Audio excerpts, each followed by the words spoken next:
আসসালামু আলাইকুম সবাইকে স্বাগতম জানাচ্ছি চড়ুই পাখির দিন কথনের নতুন একটি ভিডিওতে। আজকে আপনাদের সাথে শেয়ার করব ইফতারির একটি মজাদার আয়োজন, মিক্সড ফ্রুট জুস। ওকে, আমরা এটা সবাই কম বেশি বাসায় করে থাকি। আমি কিভাবে করি সেটা আপনাদের সাথে আজকে শেয়ার করব। প্রথমে আমি কিছু তরমুজ কেটে নেব ছোট ছোট টুকরো করে। এরপরে আমি কেটে নেব বাঙ্গি। অনেকেই বাঙ্গি পছন্দ করেন, অনেকেই করেন না। যারা করেন না তারা স্কিপ করে নেবেন। এবং এরপরে আমি কেটে নেব হচ্ছে কিছু পেঁপে। পাকা পেঁপেটা আসলে আমাদের সবার জন্য খুবই উপকারী, এবং এটা যদি রমজানে খাওয়া যায় তাহলে তো কথাই নেই। এই ফলগুলোকে কেটে আমি একটি প্লেটে সুন্দর করে সাজিয়ে নেব।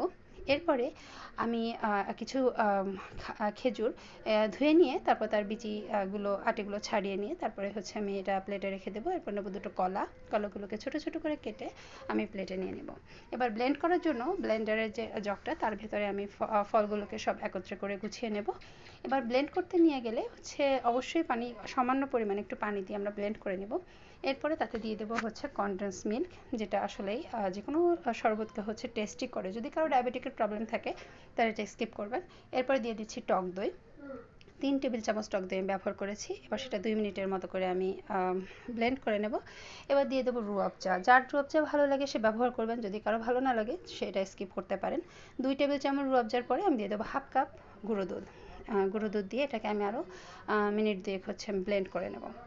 আমি কিন্তু এর ভিতরে কোনো চিনি ব্যবহার করিনি। যদি কেউ চিনি ব্যবহার করতে চান সেটা করতে পারেন। এবার আমি এটাকে ভালোভাবে ছেঁকে নেব।